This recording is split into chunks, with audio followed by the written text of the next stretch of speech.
Hello students, science world के YouTube channel पर आप सभी का स्वागत है। हमने जो चैप्टर स्टार्ट कर रखा था वो था respiratory system.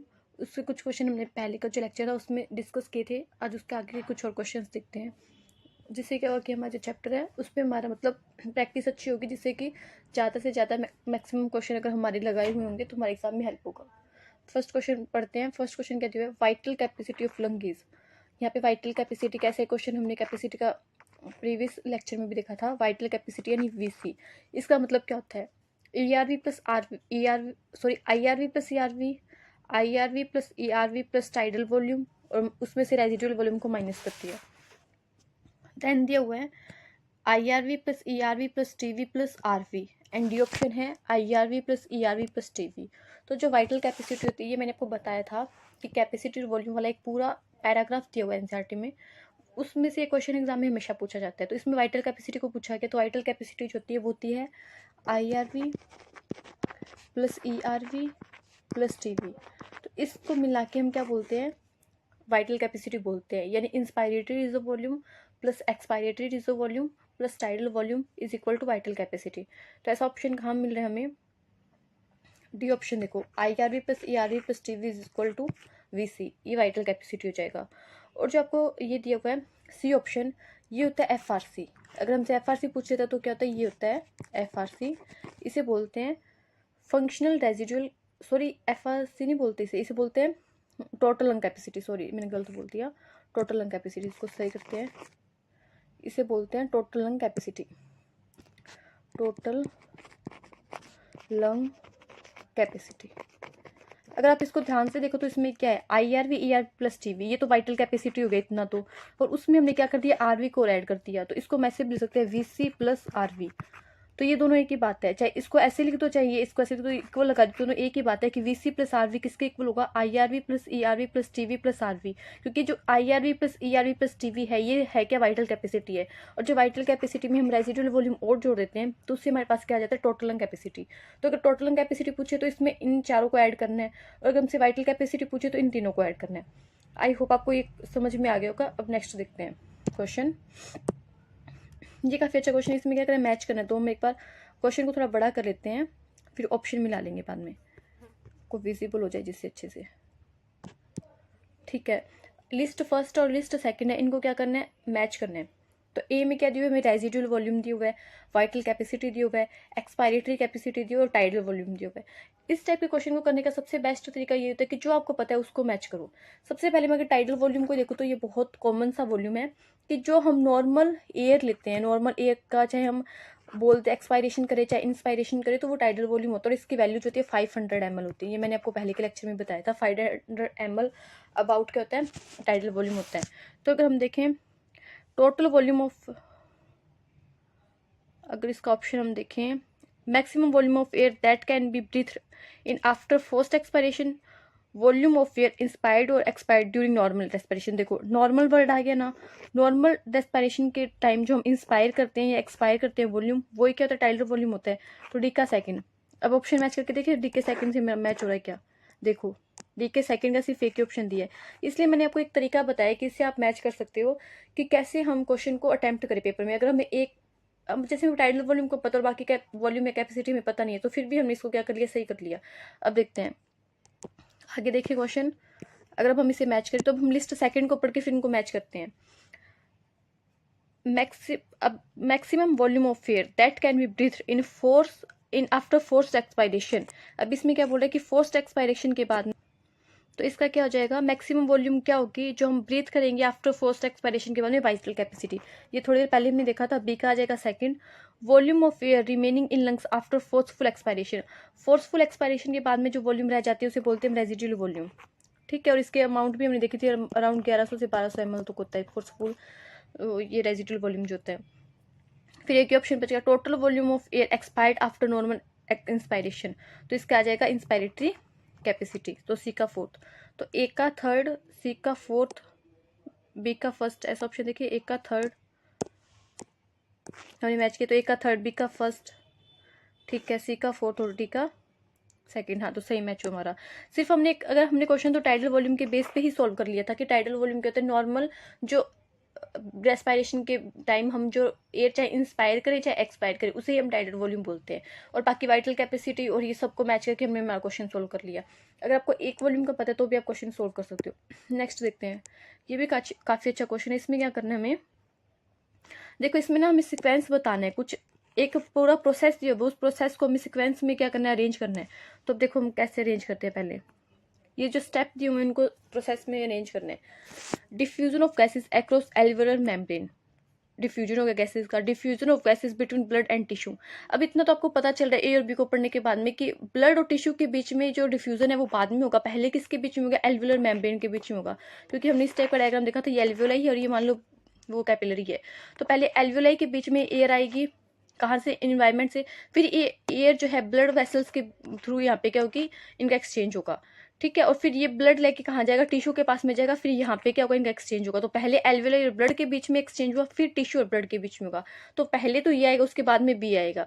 Transport of gases by blood, तो ब्लड का ट्रांसपोर्ट होगा, पहले ट्रांसपोर्ट होगा, फिर उसके बाद में ब्लड और टिश्यू के बीच में एक्सचेंज होगा। तो सी आएगा पहले बी से।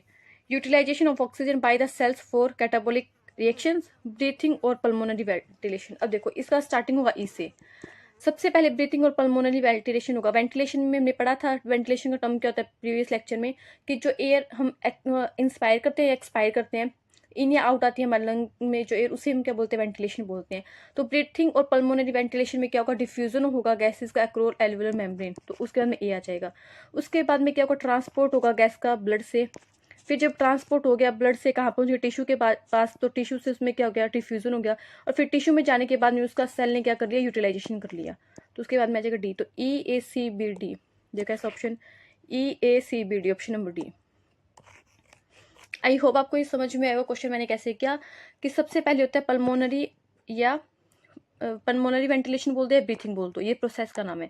इस प्रोसेस में हम क्या करेंगे, एल्वेलाई में गैस का एक्सचेंज होगा। एल्वेलाई में गैस का एक्सचेंज होने के बाद में ब्लड में आ गया, गैस एक्सचेंज हो गया यहाँ पे ब्लड और एल्वेलाई के बीच में। फिर इस ब्लड ने क्या कर दिया, पूरी बॉडी में ट्रांसपोर्ट कर दिया गैस का। फिर ट्रांसपोर्ट ऑफ ब्लड हो गया, transport of gases by blood हो गया। फिर ब्लड से ट्रांसपोर्ट करके टिश्यू में गया, तो टिश्यू और ब्लड के बीच में इसका क्या हो गया, डिफ्यूजन हो गया। फिर जब टिश्यू के पास में ऑक्सीजन आ गई तो उसका सेल ने क्या कर लिया, यूटिलाइजेशन कर लिया। तो लास्ट में डी वाला ऑप्शन आ गया।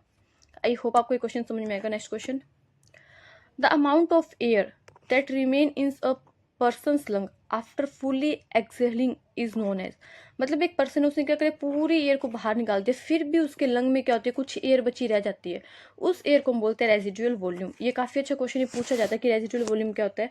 और इसकी जो अमाउंट होती है वो होती है अराउंड 1100 से 1200 ml, ठीक है। 1100 से 1200 ml इसके राउंड वॉल्यूम होता है, अमाउंट होती है। और ये जो बच जाता है उसे हम क्या बोलते हैं, फुल्ली एक्सपायरेशन करने के बाद में भी जो अमाउंट लंग्स में बच जाते हैं उसे बोलते हैं रेजिडुअल वॉल्यूम। और ये क्या होता है, हमारे लंग्स को कोलैप्स होने से बचाता है। अगर पूरी एयर बाहर चली जाएगी तो हमारे लंग्स क्या कोलैप्स, तो ये क्या करता है, कोलैप्स से बचाते हैं। इससे क्या होता है, कोलैप्स नहीं होता। क्रॉस का साइन लगाएं तो मतलब लंग्स कोलैप्स नहीं होंगे, ठीक है। टाइडल वॉल्यूम हमने देख ही लिया। टाइडल वॉल्यूम क्या होता है, जो नॉर्मल हम लेते हैं वो तो इसकी अमाउंट 500 ml तक होती है। वाइटल कैपेसिटी हमने देखी थी क्या होती है, इसमें टीवी भी ऐड कर देंगे, IRV भी ऐड कर देंगे और ERV भी ऐड कर देंगे। और एक क्या बच गया, रेस्पिरेटरी रिजर्व वॉल्यूम। जो रेस्पिरेटरी रिजर्व वॉल्यूम में इसकी अमाउंट जो होती है वो होती है अराउंड 1000 से 1100 ml तक। ये आपको वैल्यू सारों की याद रखनी है, मैंने बता दिया आपको, ठीक है। तो ये सारे ऑप्शन भी हमने अच्छे से समझ लिए क्या होते हैं। नेक्स्ट क्वेश्चन देखते हैं, under normal physiological condition, under normal physiological condition in human being every 100 ml of oxygenated blood can deliver dash ml of oxygen to the tissue। कि मतलब एक तो हमें ध्यान रखना है कि नॉर्मल कंडीशन में बोला, नॉर्मल फिजियोलॉजिकल कंडीशन है। तो अगर आप NCERT को पढ़ोगे तो उसमें डायरेक्ट एक लाइन दी हुई है कि नॉर्मल फिजियोलॉजिकल कंडीशन के अंदर जब ऑक्सीजनेटेड ब्लड होगा ना तो वो कितनी ml ऑक्सीजन देगा, 5 ml। 5 ml ऑक्सीजन क्या करता है, वो डिलीवर करता है। तो इसका ऑप्शन जाएगा ए। तो option number A right answer होगा। और एक 4 ml वाला डाटा भी दिया NCERT में। ये कहता है जो अंडर नॉर्मल फिजियोलॉजिकल कंडीशन, मतलब नॉर्मल कंडीशन होगी, तब क्या होता है कि जो डीऑक्सीजनेटेड ब्लड है, डी यहाँ पे तो ऑक्सीजनेटेड ब्लड की बात हुई क्योंकि ऑक्सीजन डिलीवर करना है, और यहाँ पे डीऑक्सीजनेटेड ब्लड जो है वो एल्वियोलाई में कितनी CO2 को रिमूव करता है, एल्वियोलाई में कितनी CO2 डिलीवर करता है, 4 ml। यहाँ पे ये अमाउंट किसका, CO2 का है। ठीक है। तो अगर CO2 का पूछे तो 4 ml आएगा और ऑक्सीजन का पूछे तो 5 ml आएगा। और ये दोनों के दोनों डेटा एनसीईआरटी में दिए हुए हैं, ये एनसीईआरटी की डायरेक्ट लाइन से उठाया क्वेश्चन है। तो option number A is right answer. Next question देखते हैं। और एक क्वेश्चन और क्या बन सकता है वो भी मैंने आपको बताया, ये भी काफी अच्छा क्वेश्चन है, ये सेशन रीजन वाला क्वेश्चन है। देखो पहले असेशन रीजन को पढ़ो, इस तरह के क्वेश्चन हमने पहले भी एक बार किए थे। असेशन रीजन में क्या होता है कि दो स्टेटमेंट होते हैं, एक असेशन होता है एक रीजन होता है, और फिर हमें देखना होता है कि दोनों सही है या दोनों गलत है, और रीजन जो है वो असेशन का करेक्ट एक्सप्लेनेशन है या नहीं है। पहले असेशन पढ़ते हैं। A person goes to altitude and experience altitude sickness. ठीक है, ये बीमारी से बोल सकते हैं कि जब हम जैसे मनाली वगैरह जाते हैं ना घूमने के लिए, तो वो क्या होता है बहुत ऊंचाई पे होती है वो जगह, वो हाई हम एल्टीट्यूड होता है वहाँ पे, ये लिखा हुआ है क्वेश्चन में। तो वो ऊंचाई पे होती है, पहाड़ वगैरह होते हैं, तो वहाँ पे क्या होता है कि हमें ना ऐसे फटीक सा हो जाता है, वॉमिटिंग होने लग जाती है, सर दर्द करने लग जाता है। तो इस टाइप की कंडीशन हमारे साथ होती है, इस टाइप के कुछ सिम्टम्स हमें दिखते हैं। तो वो हम बोल सकते हैं कि उस सिम्टम्स को हम बोल सकते हैं, बीमारी को हम क्या बोल सकते हैं, एल्टीट्यूड सिकनेस की। पहाड़ों पे क्योंकि हमें ना इतनी ऊंचाई पे सांस लेने की आदत नहीं होती है, हम नॉर्मल जो लेवल है हमारा ग्राउंड पे उस पर सांस लेने के लिए क्या है, हम बोल सकते हैं कि अडेप्ट है। जब वहाँ पे जाते हैं तो हमें थोड़ा सा प्रॉब्लम आता है, तो उसी के लिए बोला गया है कि person goes to high altitude like Manali, वहाँ पे मान लो आप, and experiences altitude sickness with symptoms like breathing difficulty आएगी उसको, उस पर्सन को, एंड हार्ट पैपिलेशन, ये डिफिकल्टी आएगी उसको। फिर रीजन क्या दिया, due to low atmospheric pressure. Yes, वहाँ पे एटमोस्फेरिक प्रेशर क्या तो लो होता है, क्योंकि आपने देखा होगा प्रेशर का शायद ऐसा फॉर्मूला होता है फिजिक्स में या केमिस्ट्री में, रो जी एच, क्योंकि हाइट वहाँ पे क्या हो गई, इस टाइप से कुछ आप फिजिक्स केमिस्ट्री में पढ़ते हो, इतना मुझे फिजिक्स केमिस्ट्री का तो नॉलेज नहीं है, बट यही होता है कि जैसे जैसे ऊंचाई पे जा रहे हैं तो हाइट, जैसे प्रेशर ऊपर से आ रहा है, एक तो हम यहाँ पे थे तो इतना हाइट थी, और एक अभी यहाँ पे चले गए तो हाइट क्या हुई, कम हो गई, हाइट कम होगी तो प्रेशर भी क्या हुआ, कम हो गया ना, ये आपने फिजिक्स में पढ़ा हुआ इस टाइप का कुछ। तो due to low atmosphere pressure, height कम हुई तो प्रेशर भी कम हो गया। At high altitude the body does not get sufficient oxygen. तो इतने हाई एल्टीट्यूड पे क्या होता है कि बॉडी को सफिशियंट ऑक्सीजन नहीं मिलता, जिसकी वजह से क्या होता है, एल्टीट्यूड सिकनेस होता है। स्टेटमेंट दोनों ही करेक्ट है कि वहाँ पे एटमोस्फेरिक प्रेशर लो का, कई बार यहाँ पे एग्जामिनर क्या करते हैं, हाई करते हैं, जिसकी वजह से रीजन गलत हो जाता है, बट यहाँ पे लो दिया तो ये सही है। अब हम देखते हैं रीजन करेक्ट एक्सप्लेनेशन है या नहीं। अब क्वेश्चन को ध्यान से पढ़ो, अब जो मैं पढ़ रही हूँ सुनना। A person goes to high altitude and experiences altitude sickness with symptoms like breathing difficulty and heart palpitation because due to low atmospheric pressure at high altitude the body does not get sufficient oxygen. Yes, reason भी सही है। Altitude sickness क्यों होता है, क्योंकि high altitude पे low pressure होता है, जिसकी वजह से बॉडी को सफिशिएंट ऑक्सीजन नहीं मिल पाता है। तो yes, reason is true and reason is correct, explain the assertion. तो ऑप्शन देते हैं हम, ए इज फॉल्स नहीं, फॉल्स तो दोनों ही स्टेटमेंट नहीं है। एक बार रुको, ऑप्शन को थोड़ा सा ऊपर करने दो। ए इज फॉल्स, तो ये ए वाला ऑप्शन तो गलत ही हो गया कि सेशन गलत है ही नहीं हमारा। Both A and R true and R is the correct explanation of A. Yes, ये स्टेटमेंट सही है हमारा। Both A and R true but R is not correct explanation, नहीं नोट लगा दिया, करेक्ट एक्सप्लेनेशन है।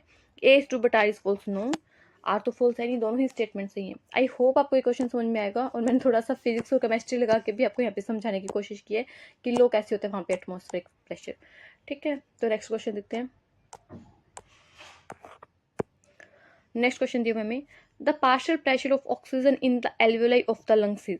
ये पार्शियल प्रेशर का ना टेबल बना हुआ है एनसीईआरटी में, मैंने आपको पहले भी बोला था, वो टेबल आपको ध्यान होना चाहिए। तो इसमें क्या पूछा, वो टेबल मैंने बोला आपको याद होनी चाहिए। तो इसमें पार्शियल प्रेशर कहाँ पूछे, एल्वेलाई में पूछा है।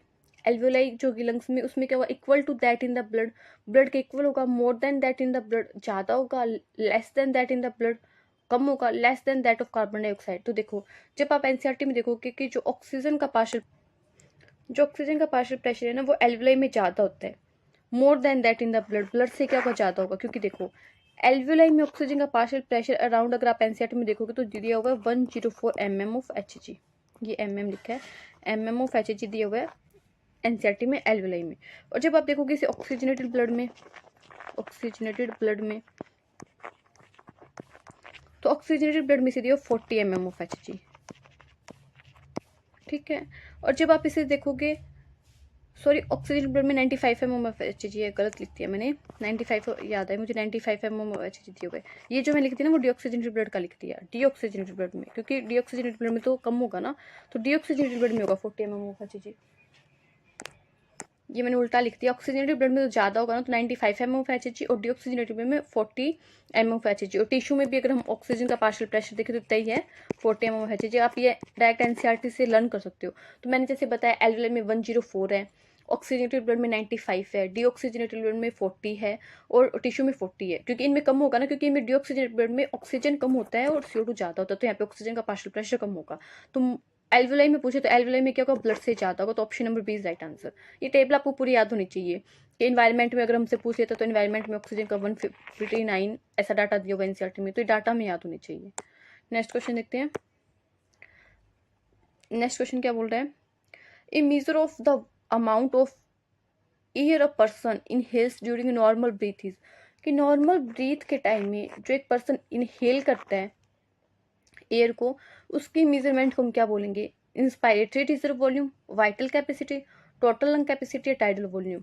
तो ये तो हमने बहुत बार डिस्कस कर लिया, उसे हम क्या बोलेंगे, टाइडल वॉल्यूम। नॉर्मल जब ब्रीथ करेगा उस टाइम इनहेल हो चाहे एक्सहेल हो, उस टाइम जो अमाउंट होती है उसे हम बोलते हैं टाइडल वॉल्यूम, और उसकी वैल्यू जो होती है 500 ml। कितनी होती है उसकी अमाउंट, 500 ml। अब देखो इंस्पायरेटरी रिजर्व वॉल्यूम की अमाउंट हमसे पूछे तो होती है 2500 से 3000। अभी सारी डाटा आपको याद होनी चाहिए, 2500 से 3000 ml। टोटल लंग कैपेसिटी मैंने आपको क्या बताया था, वाइटल कैपेसिटी में जब मैं रेजिडुअल वॉल्यूम को ऐड कर दूंगी, ऐड का साइन है, वाइटल कैपेसिटी में जब रेजिडुअल वॉल्यूम को ऐड कर दूंगी तो टोटल लंग कैपेसिटी आ जाएगी। और वाइटल कैपेसिटी क्या थी, TV plus IRV plus ERV, यानी टाइडल वॉल्यूम में इंस्पायरेटरी रिजर्व वॉल्यूम को ऐड करना है और एक्सपायरेटरी रिजर्व वॉल्यूम को ऐड करना है। इनको मिला के क्या बन जाएगा, वाइटल कैपेसिटी। और वाइटल कैपेसिटी में जब मैं रेजिडुअल वॉल्यूम को ऐड कर दूंगी तो बन जाएगी टोटल लंग कैपेसिटी। तो ऑप्शन नंबर ए इस क्वेश्चन का राइट आंसर क्या होगा, 4th होगा। इस क्वेश्चन का राइट आंसर क्या होगा, टाइडल वॉल्यूम। नेक्स्ट क्वेश्चन देखते हैं।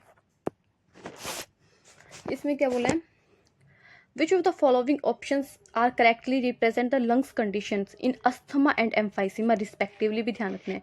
एक तो हमसे पूछा अस्थमा में कंडीशन बतानी, एक एम्फाइसीमा में। मैंने बताया था इसमें क्या होती है, जो वॉल्स होती हैं वो क्या हो जाती हैं, डिक्रीज हो जाती हैं, मतलब खराब हो जाती हैं। सिगरेट वगैरह स्मोकिंग करते हैं तो हम वो क्या होती है, डिस्ट्रॉय होना स्टार्ट हो जाती हैं वॉल्स, जिससे सरफेस एरिया क्या होता है, जो रेस्पिरेशन के लिए सरफेस एरिया होता है वो भी कम हो जाता है। और अस्थमा में क्या होता है, इन्फ्लामेशन हो जाती है। मैंने बताया था इन्फ्लामेशन हो जाती है कहाँ पे, हमारी ब्रोंकस में एंड ब्रोंक्यूल्स में। इसमें क्या हो जाता है, इन्फ्लामेशन हो जाती है। तो पहले अस्थमा का ढूंढना है फिर एम्फाइसीमा, क्योंकि पहले अस्थमा थी और फिर एम्फाइसीमा। अब अस्थमा में क्या आ जाएगा, इन्फ्लामेशन ऑफ ब्रोंक्यूल्स, ठीक है, इन्फ्लामेशन होगा ब्रोंक्यूल्स में अस्थमा में। और एम्फाइसीमा क्या दिया हुआ है, डिक्रीज रेस्पिरेटरी सरफेस एरिया। हमें ए ऑप्शन ही मिल गया कि इसमें क्या होगा, डिक्रीज होगा सरफेस एरिया। अभी ऑप्शन देखें तो इंक्रीज मेम्ब्रेन ऑफ ब्रोंक्यूल्स, नहीं, अस्थमा में ब्रोंक्यूल्स की मेम्ब्रेन इंक्रीज नहीं होती, ये गलत है। और इसमें क्या देते हैं, इंक्रीज रेस्पिरेटरी सरफेस, नहीं, एम्फाइसीमा में तो रेस्पिरेटरी सरफेस डिक्रीज होती है ना कि इंक्रीज। ये इसमें इंक्रीज दे दे तो नहीं होगा। सेकंड ऑप्शन, थर्ड ऑप्शन में क्या, increase respiratory surface, inspiratory inflammation of bronchioles, नहीं, इंक्रीज होता ही नहीं है। Decrease in respiratory surface and inflammation of bronchioles. अगर आप ये ऑप्शन देखो ना तो इसमें उल्टा कर दिया, ये तो कंडीशन दे दी एम्फाइसीमा की और ये कंडीशन देखी अस्थमा की, और कई बच्चे इसको भी टिक करके आएंगे, डी को भी। अब वो ये रिस्पेक्टली वाला वर्ड नहीं पढ़ेंगे ना तो उनको लगेगा कि ऑप्शन तो सही है कि एम्फाइसीमा में डिक्रीज होता है रेस्पिरेटरी सरफेस और अस्थमा में इन्फ्लामेशन होती है। बट हमें पहले अस्थमा का देखना, तो ए ऑप्शन राइट होगा कि अस्थमा में पहले इन्फ्लामेशन आ जाएगा और एम्फाइसीमा में क्या होगा, डिक्रीज होगा रेस्पिरेटरी सरफेस का। और मैंने आपको इसके एम्फाइसीमा की एक दवाई भी बताई थी, क्या थी, अल्फा-1 एंटीट्रिप्सिन। ये मुझे इंपॉर्टेंट अगर एग्जाम में पूछा जाएगा, ये अल्फा-1 एंटीट्रिप्सिन, ये दवाई हमें ध्यान रखनी है। और ये एम्फाइसीमा होता है किससे, स्मोकिंग से होता है। जब हम स्मोकिंग वगैरह करते हैं, सिगरेट वगैरह पीते हैं तो उससे कहते हैं हमारी जो एल्वेओलाई की वॉल होती है वो डिस्ट्रॉय हो जाती है। नेक्स्ट क्वेश्चन देखते हैं। इसका ऑप्शन नंबर ए सही होगा इस क्वेश्चन का। नेक्स्ट क्वेश्चन है, lungs are made up of air filled sacs. Air filled sacs, ठीक है, उनको हम क्या बोलेंगे, एयर फिल्ड सैक्स यानी एल्वुलाई, द एल्वुलाई आगे लिखा हुआ है। दे डू नॉट कोलैप्स, वो कोलैप्स नहीं करते, इवन आफ्टर फोर्सफुल एक्सपायरेशन। मतलब हमने जितनी भी एयर है हमारी लंग्स के, हमने फोर्सफुली, हमने धक्के से उसे बाहर भी निकाल दी, फिर भी वो कोलैप्स नहीं करते। डू नॉट कोलैप्स लिखा है बिकॉज ऑफ, ये मैं बहुत बार बता चुकी हूँ क्यों नहीं करते हैं। डी ऑप्शन आएगा, रेजिडुअल वॉल्यूम। बाकी ऑप्शन पढ़ने की भी जरूरत नहीं है। रेजिडुअल वॉल्यूम वो वॉल्यूम होता है जो कहते हैं कि हमारे फोर्सफुल एक्सपायरेशन के बाद में भी हमारे लंग्स में बचा रहता है। और इसकी अमाउंट भी मैंने आपको बता दी कितनी होती है, 1100 से 1200 ml। अगर हमसे डाटा भी पूछ लेना एग्जामिनर की, बताओ रेजिडुअल वॉल्यूम की अमाउंट कितनी होती है, तो हम बता देंगे कितनी होती है। एनसीईआरटी में ये दिया हुआ है 1100 से 1200 ml। नेक्स्ट क्वेश्चन देखते हैं।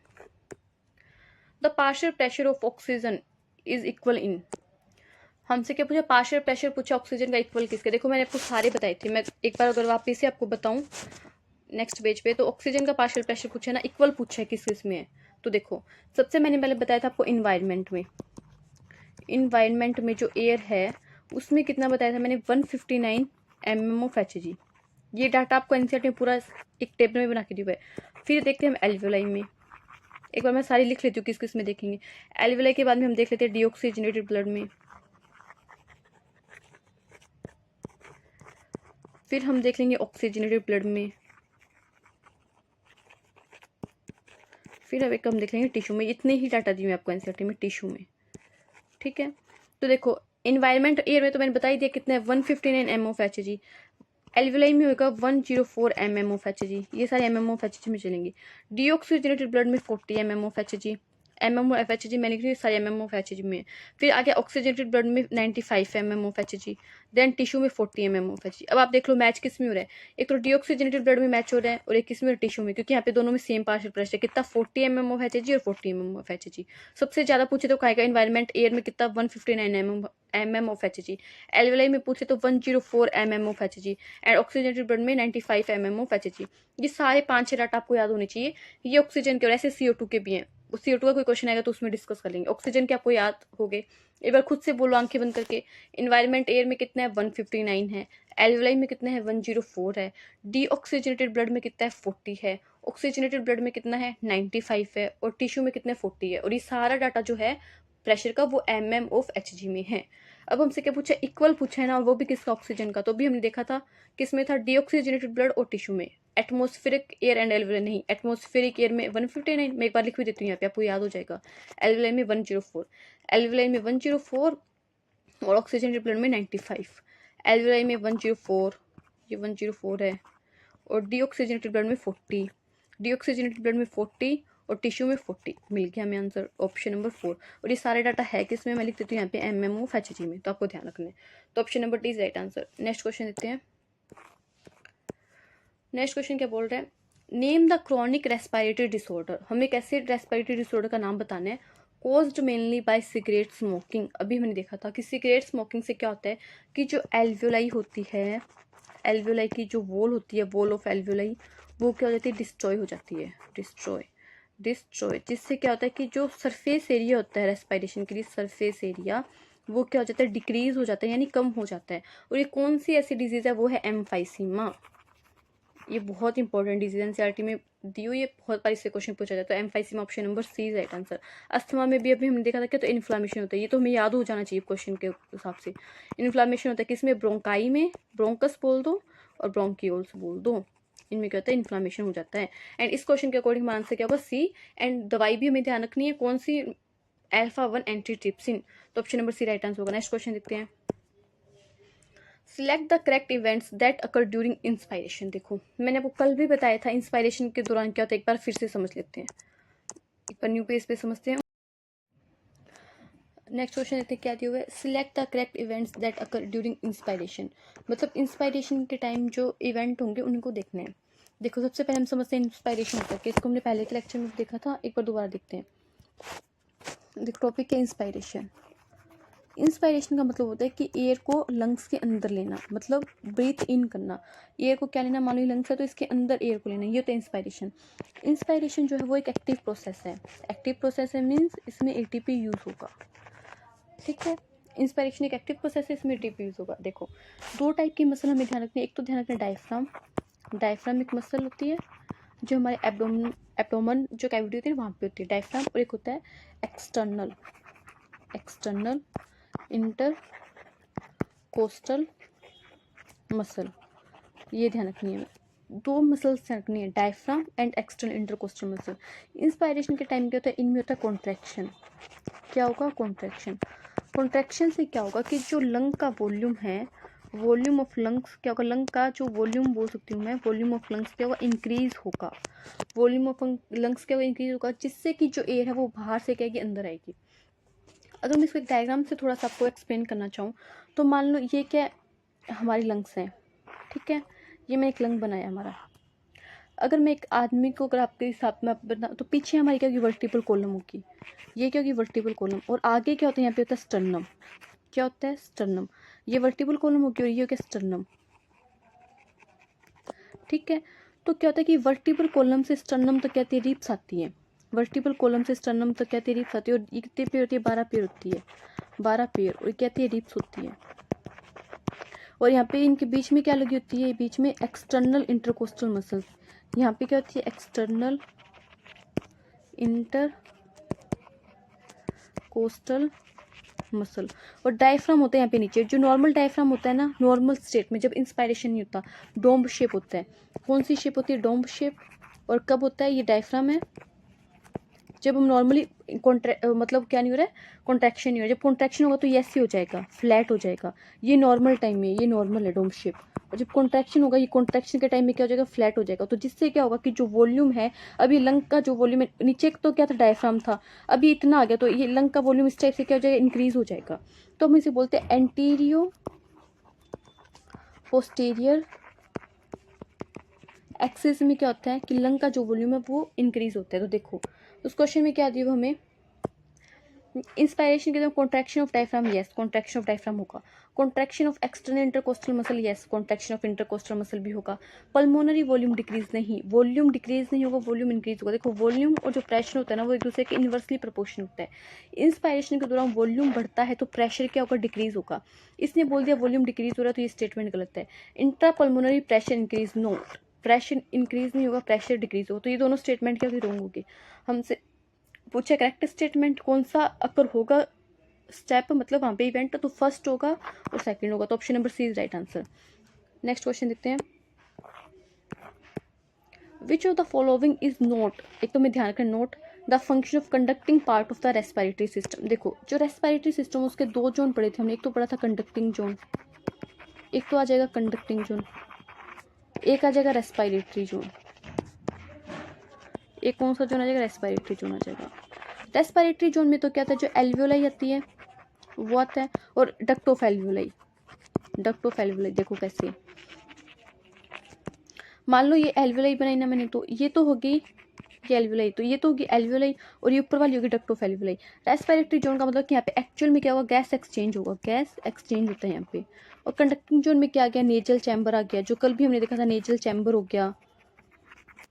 उसके बाद में फेरिंग्स हो गया, ट्रेकिया भी इसी में आएगा, ब्रोंकस भी इसी में आएगा। तो ये आगे के जो भी पार्ट हो गए वो किस में आएंगे, ब्रोंकस हो गया, ब्रोंक्यूल्स हो गया, ये सारे किस में, कंडक्टिंग जोन में आएंगे। तो कंडक्टिंग जोन के ना कुछ फंक्शन होते हैं, वो कौन से फंक्शन है, नोट पूछा तो कुछ 3 तो फंक्शन होंगे और एक फंक्शन नहीं होगा। तो देखते हैं, इनहेल्ड एयर इज ह्यूमिडिफाइड।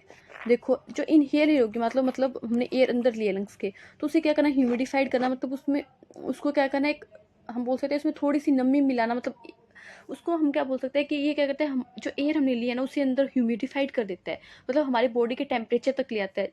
जैसे देखो बी ऑप्शन ये दिया हुआ है, temperature of inhaled air is brought out of body temperature. देखो मान लो बाहर के गर्मी और बाहर का टेम्परेचर मान लो हम 45 डिग्री सेंटीग्रेड मान ले, हम राजस्थान वाले एरिया में, जहाँ पे क्या होता है कि बहुत गर्मी होती है, डेजर्ट वगैरह है, और पर हमारी बॉडी का टेम्परेचर तो 37 डिग्री सेंटीग्रेड फिक्स रहता है ना, कांस्टेंट रहता है।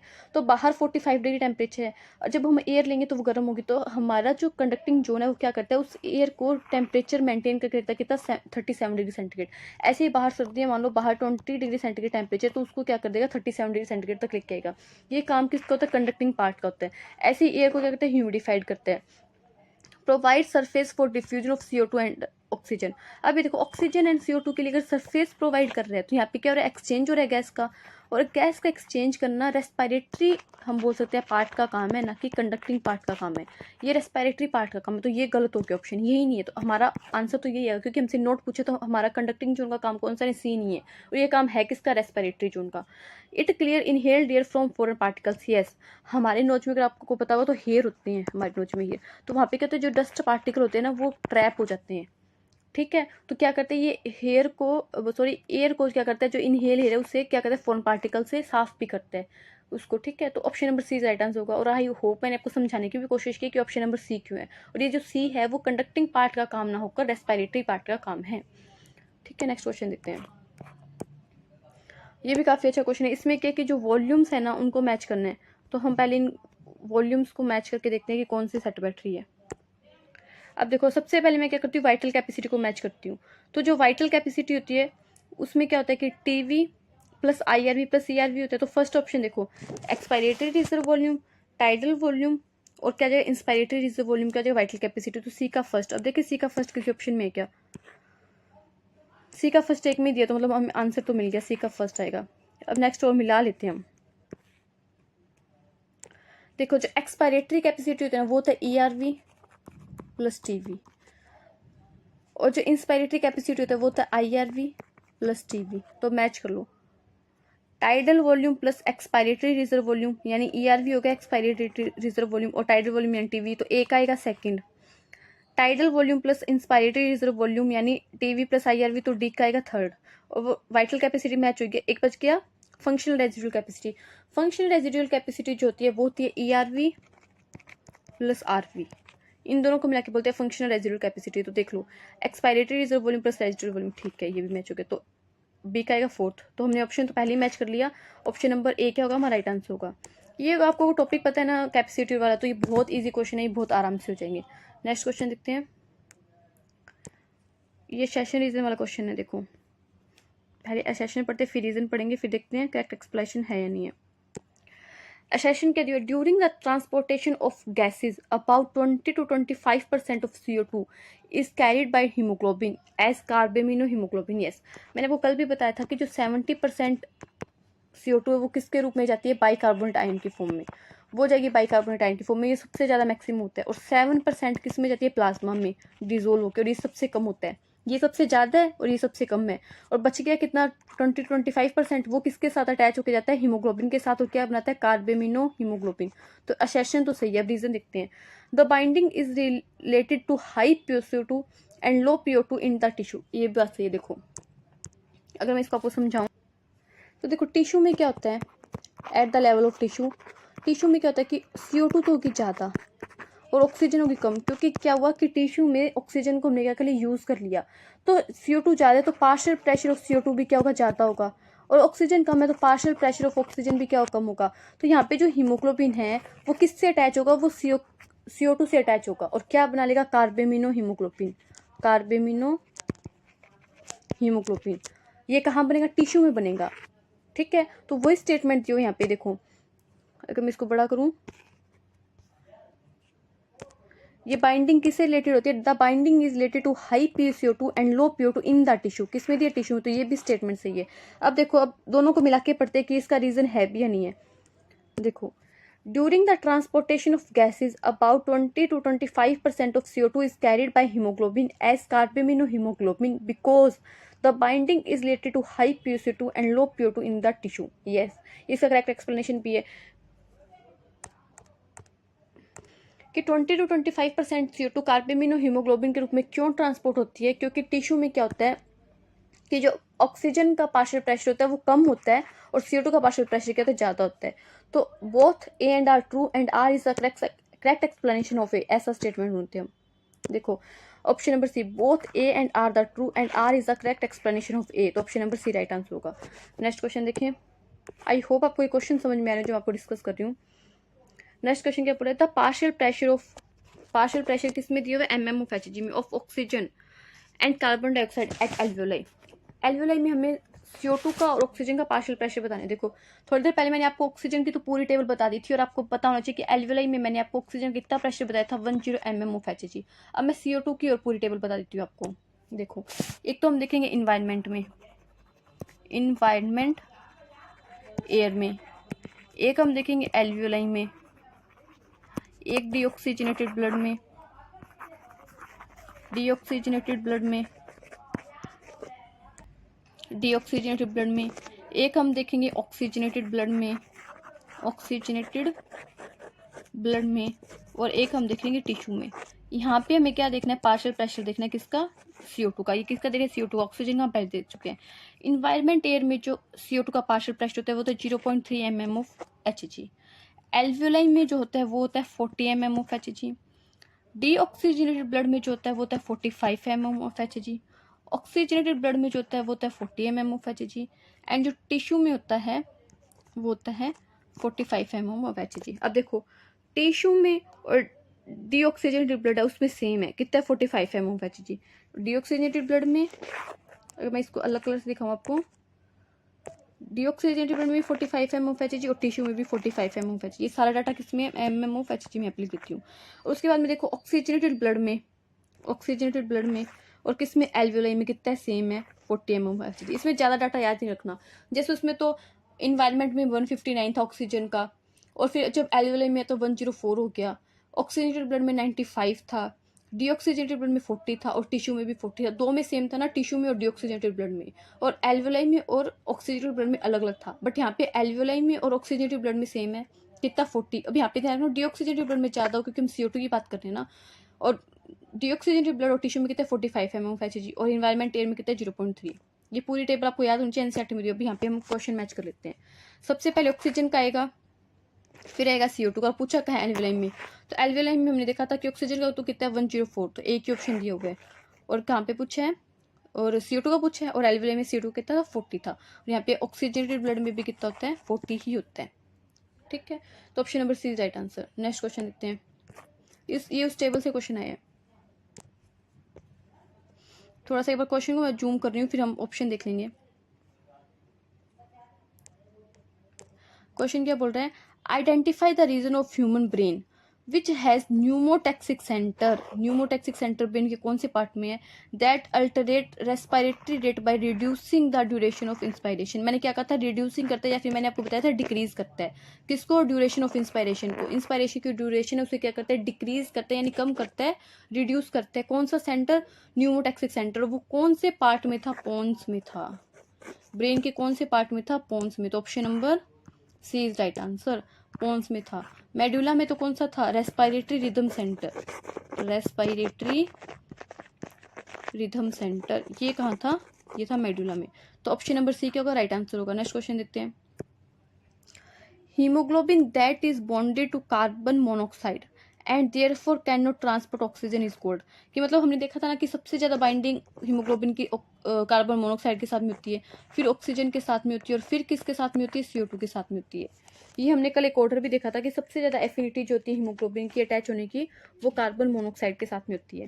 तो ये पूछ रहा है कि जब कार्बन मोनोऑक्साइड के साथ में ये हीमोग्लोबिन जुड़ गया तो वो क्या बनाता है, तो वो बनाता है कार्बोक्सी हीमोग्लोबिन। क्या बनाता है, कार्बोक्सी हीमोग्लोबिन। हमें ध्यान रखना है, जैसे अभी हमने CO2 के साथ में देखा था, वो तो क्या था, कार्बेमिनो हीमोग्लोबिन। और कार्बन मोनोऑक्साइड के साथ में क्या आएगा, कार्बोक्सी हीमोग्लोबिन।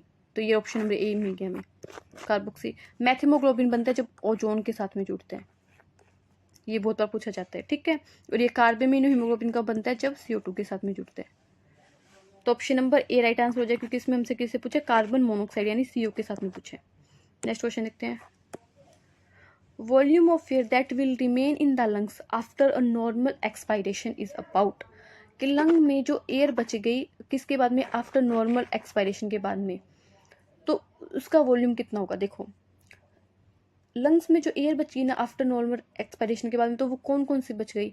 वो एक तो बच गई, आपको पता है, रेजिडुअल वॉल्यूम, जो हम कभी लंग से बाहर ही नहीं निकाल सकते, और साथ में बच गई ERV, जो हम फोर्सफुली निकाल सकते हैं, क्योंकि इसने क्या बोला, नॉर्मल बोला है।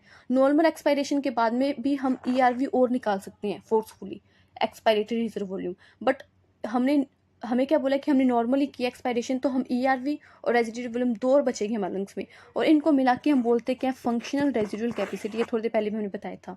अब देखो RV मैंने बताया था, रेजिडुअल वॉल्यूम कितना होता है, 1100 से 1200 ml, ये तो हो गया रेजिडुअल वॉल्यूम।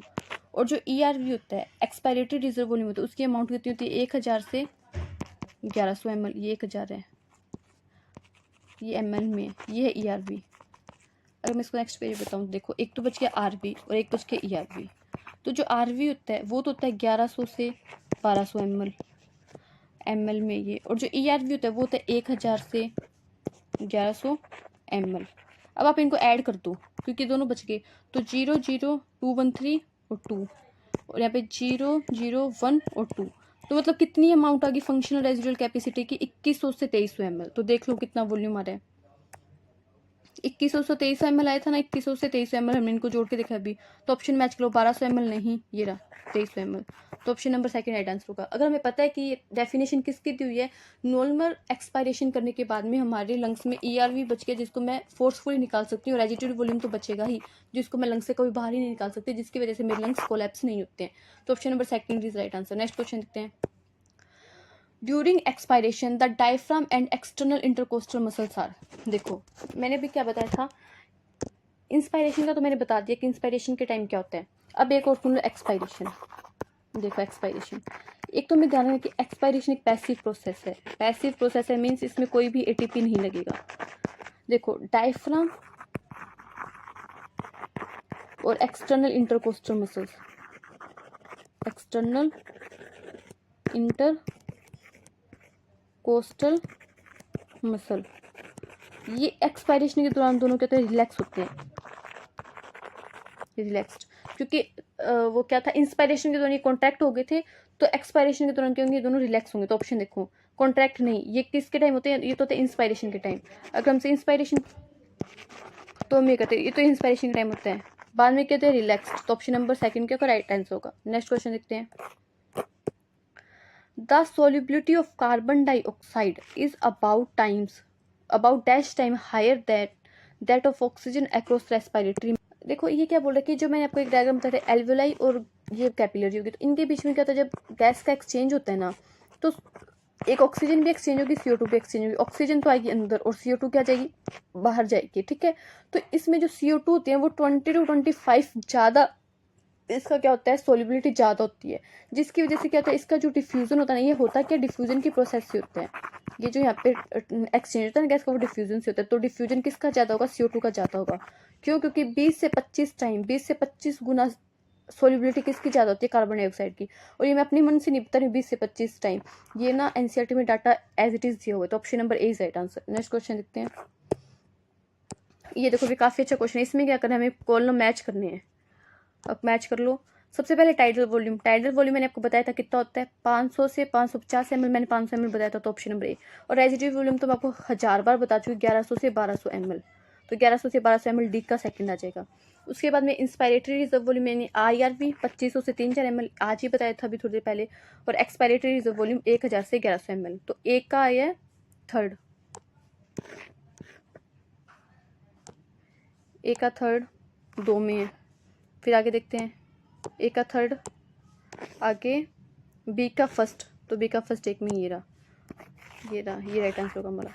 ये दोनों तो पहले कट हो गए क्योंकि इनमें का ही थर्ड नहीं था, तो option number B is right answer. Next question देखते हैं। ये क्या बोल रहे हैं, approximately 70% carbon dioxide absorbed by the blood will be transported to the lungs. अभी मैंने थोड़ी देर पहले बताया था कि 70% जो CO2 है वो किसके फॉर्म में ट्रांसपोर्ट होता है, एज बाय कार्बोनेट आयंस, ठीक है, एज बाय कार्बोनेट आयन। और कार्बामेन हीमोग्लोबिन के रूप में कितना होता है, 20 से 25%, ठीक है, तो option number A is right answer. और अगर 70% किस में जाएगा, प्लाज्मा में डिसोल्व हो जाएगा। नेक्स्ट क्वेश्चन देखते हैं। ये क्या बोल रहे हैं, क्वेश्चन को थोड़ा सा बड़ा करूँ मैं। कॉन्ट्रैक्शन ऑफ डायफ्राम, मतलब जब डायफ्राम का कॉन्ट्रैक्शन होगा तो क्या करेगा। सबसे पहले देखो कॉन्ट्रैक्शन ऑफ डायफ्राम होता है कि इसमें इंस्पायरेशन में होता है, इंस्पायरेशन में क्या होता है, कॉन्ट्रैक्शन ऑफ डायफ्राम होता है। और मैंने बताया था इससे क्या होता है, वॉल्यूम इंक्रीज होगा, वॉल्यूम इंक्रीज होगा, increase the volume, increase the volume, decrease the volume, decrease the volume. तो थर्ड और फोर्थ दो ऑप्शन तो ऐसे ही काट दो, वॉल्यूम इंक्रीज होगा। और मैंने आपको बताया भी था कौन सी एक्सिस में, एंटीरियर डायग्राम से बताया था, पोस्टीरियर एक्सिस। इस एक्सिस में क्या होता है कि जो डायफ्राम है कॉन्ट्रैक्शन से पहले डायफ्राम ऐसे होता है, नॉर्मल डोम शेप होता है, जब कॉन्ट्रैक्ट होता है तो ऐसे हो जाता है, तो ये एंटीरियर पोस्टीरियर एक्सिस होती है, ये एक्सिस जो होती है वो एंटीरियर पोस्टीरियर एक्सिस। इसमें क्या होगा कि जो लंग है उसका वॉल्यूम इंक्रीज होगा, तो क्या दिया हुआ, increase the volume of the thoracic chamber in the anterior posterior axis. Yes, increase, अगर ये ऑप्शन देखूँ मैं सेकंड वाला, increase the volume of thoracic chamber in dorso ventral axis, नहीं डोर्सो वेंट्रल एक्सिस में नहीं होता। डोर्सो वेंट्रल एक्सिस में जो हम बोल सकते हैं कि क्या बोल सकते हैं, ये वॉल्यूम इंक्रीज होगा ना, वो होगा एक्सटर्नल इंटरकोस्टल मसल्स की वजह से। एक्सटर्नल जो मैंने बताया था ना, एक्सटर्नल इंटरकोस्टल मसल भी क्या होगी, कॉन्ट्रैक्ट होगी, तो उसकी वजह से जो वॉल्यूम इंक्रीज होगा ना वो होगा डोर्सोवेंट्रल एक्सिस में, बट हमसे पूछा कि इसमें डायफ्राम में पूछा है, तो डायफ्राम से कौन सी डायरेक्शन में होता है, एंटीरियर पोस्टीरियर एक्सिस में, तो option number A right answer होगा। और अगर डोर्सोवेंट्रल एक्सिस में पूछे तो कौन सा आएगा, external intercostal muscles. Next question देखते हैं। The alveoli are lined with, देखो मैंने आपको एक बताया था कि 3 मेम्ब्रेन मिलकर क्या बनाती है, रेस्पिरेटरी मेम्ब्रेन बनाती है। उसमें एल्वेलाई की मेम्ब्रेन आएगी, कल हमने देखा था, बीच में बेसमेंट मेम्ब्रेन आ जाएगी, और यहाँ पे क्या आ जाएगी, कैपिलरी की एंडोथीलियम आ जाएगी। तो एल्वेलाई की जो मेम्ब्रेन होती है वो होती है सिंपल स्क्वेमस एपिथीलियम।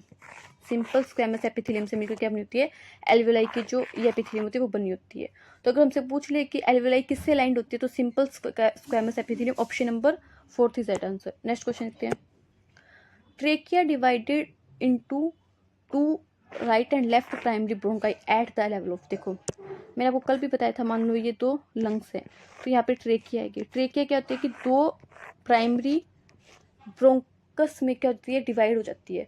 तो वो पूछे कि वो कौन से लेवल पे होती है। देखो अगर मैं हम देखो जो वर्टिब्रल कॉलम होती है उसमें क्या होता है, सबसे पहले आएगा सर्विक्स, ये हम उस चैप्टर में पढ़ेंगे, बोन वाला चैप्टर में। पहले आएगा सर्विक्स, फिर आएगा थोरेसिक, फिर आएगा थोरेसिक, फिर आएगा लंबर, फिर आएगा सैक्रम, और फिर आएगा कोकिक्स। ये कहती है हमारी जो बोन होती है ना पीछे वो होती है। तो हमसे क्या पूछा कि जो हमारी ट्रेकिया है वो कौन से वर्टिब्रा के लेवल पे डिवाइड होती है, तो वो होती है 5th थोरेसिक वर्टिब्रा, ये हमें ध्यान रखना है। जो टोटल वर्टिब्रा होती है वो होती है, जो थोरेसिक वर्टिब्रा होती है वो टोटल होती है 12 टोटल होती है, टोटल 12 होती है। तो उसमें जो तो 5th का जो लेवल है ना, वहाँ पे क्या होती है, जो ट्रेकिया होती है वो डिवाइड हो जाती है। तो option number 3 is right answer. और ये एनसीईआरटी में डायरेक्ट लाइन मेंशन की हुई है, ऐसे नहीं कोई ऐसे क्वेश्चन उठा के बनाती है, एनसीईआरटी में डाटा मेंशन किया हुआ है। तो option number 3 is right answer. I hope आपको ये लेक्चर आज का पसंद आया होगा। अगर पसंद आए तो वीडियो को लाइक शेयर एंड सब्सक्राइब करें, चैनल को बहुत सारा प्यार दें। Thank you.